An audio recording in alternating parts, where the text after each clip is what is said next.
Hello everyone.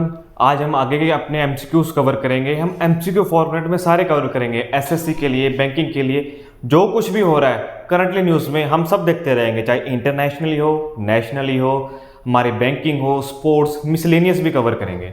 हम ध्यान से देखें आगे, हम एमसीक्यू पढ़ते जाएंगे, सॉल्व करते जाएंगे। पहली बात ये देखिए जी, मीटी मिनिस्ट्री है जी हमारी। आप सोच सकते हैं जी कौन सी मिनिस्ट्री है जी? Ministry of electronics and information technology. ठीक है जी। इस मिनिस्ट्री ने अभी गूगल के साथ कोलैबोरेशन करी है जी। अभी गूगल के साथ कोलैबोरेशन हुई है, मतलब दोनों ने गठबंधन करा है जी। क्या? लॉन्च करने के लिए। Now what is being launch is an online campaign. एक ऑनलाइन कैंपेन चलाई जाएगी जी। उसका नाम देखना है हमने, उस कैंपेन का नाम क्या है। आप देखिएगा ये नाम बहुत पास पास होंगे ऑप्शन में से, क्योंकि कैंपेन में से हम कैंपेन कुछ नहीं कर सकते, ऑनलाइन में ऑनलाइन नहीं कर सकते। कैंपेन का असल में नाम है जी stay safe online campaign. Stay safe ये बहुत तरीकों से बचाई जाएगी, चाहे फाइनेंशियल फ्रॉड हो जी, स्टे सेफ याद रखिएगा। फाइनेंशियल फ्रॉड हो, यूट्यूब क्रिएटर्स अलग अलग वीडियो बनाएंगे इस कोलैबोरेशन के अंदर। अभी एक्स्ट्रा इंफॉर्मेशन देखिए जी, अश्विनी वैष्णव अभी न्यूज में होंगे, आपको पता ही होगा। इनके पास 3 मिनिस्ट्रियां जी, ये स्टैटिक का पार्ट है। कौन सी मिनिस्ट्रियां जी? आप ध्यान से देखिए। अभी रेलवे मिनिस्टर, रेलवे हमें पता है एक्सीडेंट हुए हैं जी, रेलवे मिनिस्टर है जी।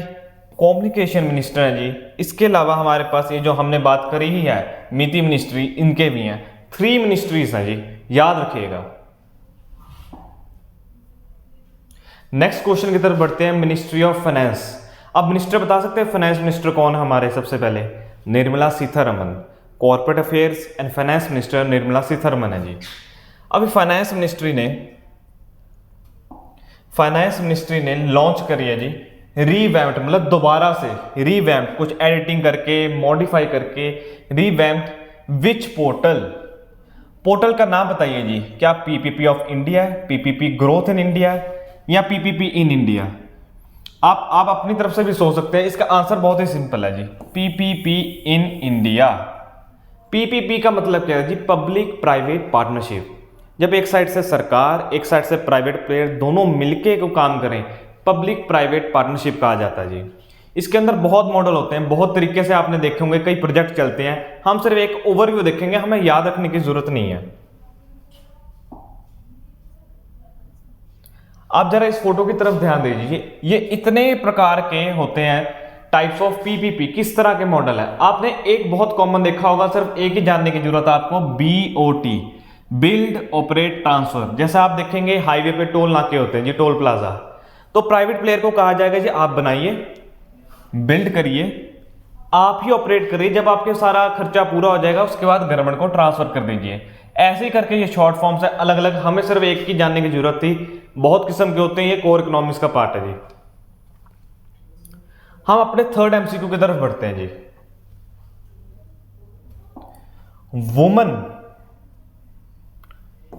Woman involvement in science and engineering research. इसका नाम शॉर्ट फॉर्म में जी वाइजर है जी। वाइजर प्रोग्राम में हमारी वुमन इन्वॉल्वमेंट जी हो रही है। हमने जानना है जी कौन से 2 देश के एनजीओ इस प्रोग्राम में पार्टिसिपेट कर रहे हैं। एक हम ऑब्वियस समझ सकते हैं जी, क्योंकि हम इंडिया की ही न्यूज कवर कर रहे हैं, तो जी एक तो इंडिया ही होगा। तो आपने देख सकते हैं क्या ऑप्शन में से कैसे कट सकता है? नहीं जी, ऑप्शन सब बहुत पास पास है। ऑप्शन इसके है इंडिया एंड जर्मनी।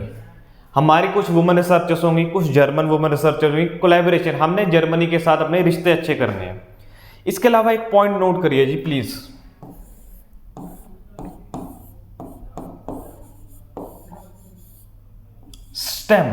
स्टेम बहुत ही इंपॉर्टेंट वर्ड है।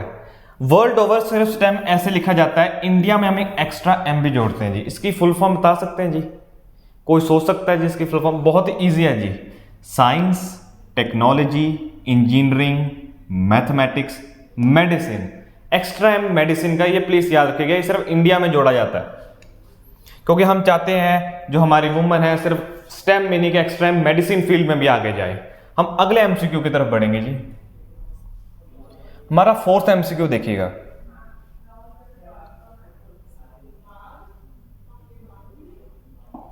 प्लीज पढ़िएगा।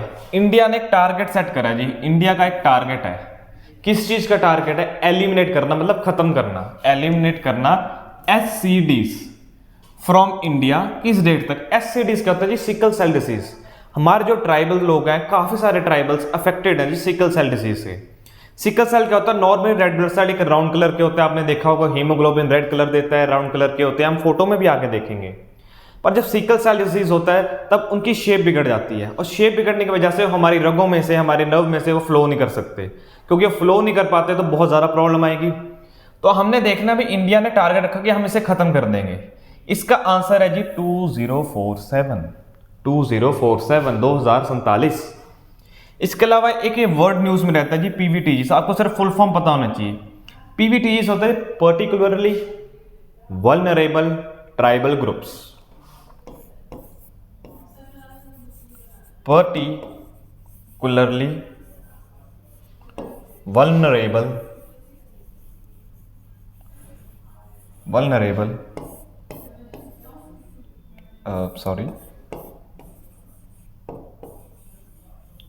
Tribal groups. PVTGs इनके एक्ट में हैं, बहुत किस्म के हमारे ट्राइब्स PVTG में कवर हो जाते हैं, जो हमें सारे याद रखने की जरूरत नहीं। हमारे ट्राइबल्स, अच्छा आप बता सकते हैं हमें सबसे ज़्यादा वेराइटी ट्राइबल्स की कहाँ मिलती है जी? उड़ीसा में मिलती है। उन्होंने इंसाइक्लोपीडिया भी पीछे लॉन्च करी इसके ऊपर। तो आप याद रखिए PVTGs हैं जो सबसे ज़्यादा सफ़र कर रहे हैं, मतलब कि हमारे ट्राइबल सफ़र कर रहे हैं। बहुत सारे ट्राइबल्स हैं जो वल्नरेबल है, उनकी प्रोटेक्शन करनी है हमने। अगले MCQ की तरफ चलिए। आप देख सकते हैं एक सिकल सेल डिजीज कैसा दिखता है। ये सिकल सेल कैसा है? एक नॉर्मल रेड ब्लड सेल, एक हेल्दी सेल की शेप, और एक सिकल सेल की शेप, अब बहुत ज्यादा फर्क है, आप देख सकते हैं। नेक्स्ट MCQ फॉलो करें please. MCQ number 5, MCQ number 5, 12th edition, 12वीं एडिशन। एडिशन भी बहुत कुछ जरूरी है आजकल, ये क्वेश्चन आते हैं किस चीज की जी? Joint military exercise. एक्सरसाइज का नाम नोट करिए जी, एक्स एक्वेरिन 12th एडिशन की है जी ये, between Indian army and Maldives army. Indian army, Maldives army. Maldives आप बता सकते हैं कहां पड़ता है जी?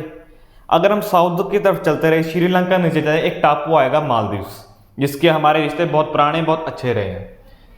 मालदीव्स के साथ हमारे इंडियन आर्मी ने एक्सरसाइज करी है जी। नेशनल डिफेंस फोर्सेज उनके ने कहां पे हुई हैं जी? ये हुई तो उत्तराखंड में, अब हमें एग्जैक्ट जगह पता होनी जरूरी है। ये हुई है जी चौबातिया, उत्तराखंड में। चौबातिया उत्तराखंड में ये एक्सरसाइज कराई गई है हमारी आर्मी और मालदीव्स की आर्मी के बीच में।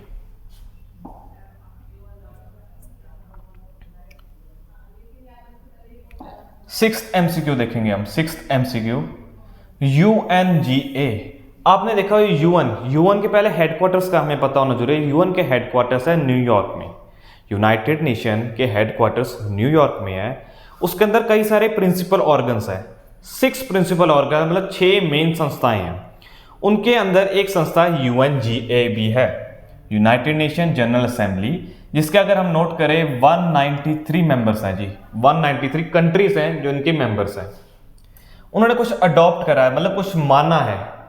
एक draft resolution introduce by India. India अपना एक प्रपोजल लेके गया, एक ड्राफ्ट रेजोल्यूशन गया, 17 देश हमारे साथ और मिलके गए। क्या है वो प्रपोजल अगर हम जानने की कोशिश करें? To establish a memorial wall. एक मेमोरियल वॉल इस्टेब्लिश करने कर रहे हैं। हमारे लिए इंपॉर्टेंट है ये कहां पे हो रही है जी, और ये मेमोरियल वॉल किसकी मेमोरी में है? हमारे ऑप्शन देखिए, इसकी क्या वर्ल्ड बैंक में है जी, क्या IMF? जब बात ही हो रही है UNGA तो हम समझ सकते हैं यूएन के हेडक्वार्टर्स में ही होगी जी। यूएन के हेडक्वार्टर्स, हम इंडिया आप देख सकते हैं बहुत बड़ा कंट्रीब्यूटर है यूएन पीस कीपिंग फोर्सेस के लिए, बहुत बड़ा कंट्रीब्यूटर ये नेपाल बांग्लादेश भी करते रहे। तो हम बहुत सारे फॉलन हीरोज हैं। हमारी वुमन भी यूएन पीस कीपिंग मिशन में जाते रहती है, बहुत सारे अफ्रीकन कंट्रीज कॉन्फ्लिक्ट में रहते हैं इस वजह से। तो उन जो शहीद हुए हैं उनकी यादगार के लिए एक मेमोरियल वॉल बनेगी यूएन हेडक्वार्टर्स। 7th MCQ पे आ जाए please. 7th MCQ, recently David Malpass जो वर्ल्ड बैंक के प्रेसिडेंट रहे हैं जी, वर्ल्ड बैंक के प्रेसिडेंट रहे हैं, अभी सक्सीड हो गए हैं। सक्सीड मतलब इनके बाद कोई और आ गया जी प्रेसिडेंट अब वर्ल्ड बैंक। कौन है जी? अब ये नाम बहुत ही न्यूज में रहने वाले तीनों नाम है, तो कंफ्यूजन होनी बड़ी है। आंसर हम पहले देखेंगे फिर हम समझेंगे ये लोग कौन है। आंसर जी अजय बंगा, इंडियन अमेरिकन है जी अजय बंगा जी, अब सक्सीड कर चुके हैं डेविड मालपास को। हम समझेंगे बाकी के नेम क्यों इतने कॉमन है। अगर हम क्रिस्टलिना का देखें, ये आईएमएफ की हैं जी, ये आईएमएफ की प्रेसिडेंट है, इस वजह से न्यूज। चाबा कोरोसी हंगेरियन है जी, हमने पीछे ही यूएनजीए की बात करी है, ये यूएनजीए के प्रेसिडेंट है इस टाइम पे। और आंसर हमने देख लिया, अजय बंगा आंसर है मेन, डेविड मालपास के बाद ये आए हैं।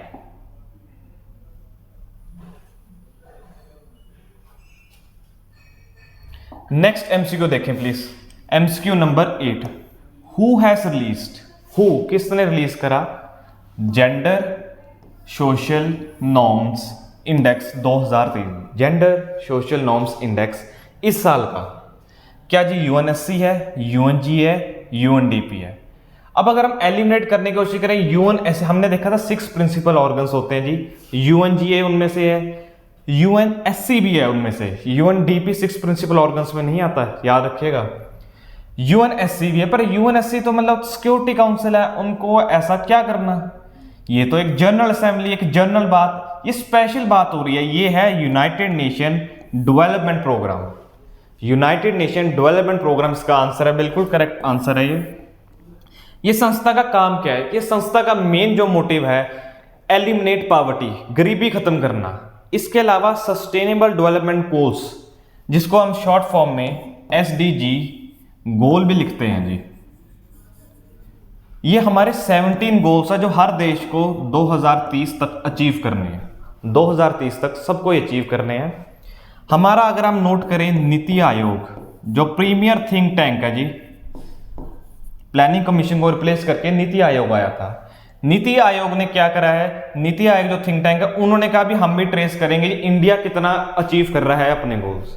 पर आपको याद रखना ये सिर्फ 16 आउट ऑफ 17 को ही ट्रैक करेगा, जो गोल्स हैं 17 में से सिर्फ 16 गोल्स को ही ट्रैक करेगा, 17 के 17 को नहीं ट्रैक करेगा। आपके लिए क्वेश्चन है, कमेंट बॉक्स में बताइए नीति की फुल फॉर्म क्या होती है। कुछ पेपरों में, यूपी के पेपर में सिर्फ सिंपल फ्री के नंबर आपके लिए नीति आयोग में से नीति की फुल फॉर्म करते, प्लीज बताइएगा। हम जरा अगले एमसीक्यू की तरफ बढ़िए, MCQ number 9। Who has released, एक और इंडेक्स आ गया, एक और रिपोर्ट आ गई है, who has released oil 2023 analysis and forecast, मतलब एनालाइज करा, फोरकास्ट आगे भविष्य के बारे में, फोरकास्ट टू 2028 2028 के लिए जी रिपोर्ट। अब देखो, अब ऑयल से निकालने की कोशिश करें एलिमिनेट, तो जी ये तो oil and petroleum exporting countries, ये भी लगता है। ओईसीडी आप सोच सकते हैं जी ऑयल ही होगा, पर इसका आंसर हमें याद रखना, एग्जैक्ट आंसर आईईए है, international energy agency, international energy agency. ये संस्था के हेडक्वार्टर जी लिखिए प्लीज, पेरिस में है जी। ये 1974 की बनी हुई संस्था है, पेरिस में इसके हेडक्वार्टर है। आप यहाँ पे इंफॉर्मेशन नोट करिए, इंडिया के बारे में कुछ इंफॉर्मेशन इस रिपोर्ट में जो लिखी गई थी। इंडिया हैज पोटेंशियल, हमारे आगे पोटेंशियल है, हम आगे कर सकते हैं क्या, to emerge as the lowest green hydrogen producer. आप देख सकते हैं इस टाइम पे हम एनर्जी के रिलेटेड बहुत फोकस कर रहे हैं, इलेक्ट्रिक व्हीकल्स लेके आ रहे हैं, पर सबसे बड़ी हमारी समस्या लिथियम के रिलेटेड आ रही है। लिथियम की दुनिया की सबसे ज्यादा प्रोसेसिंग पावर चाइना के पास है, हालांकि लिथियम रिजर्व चिले या अर्जेंटीना जैसे देशों में बहुत है। हम अगर देखना चाहेंगे ऑस्ट्रेलिया या यूएस के पास भी बहुत ज्यादा है, पर प्रोसेसिंग पावर सबसे ज्यादा चाइना के पास है। हमारे पास भी कुछ लिथियम रिजर्व निकले हैं, पर या तो वो एक्सट्रैक्ट नहीं कर सकते, निकाले नहीं जा सकते, वो जमीन के बहुत नीचे हैं, या उतनी अच्छी क्वालिटी का नहीं है।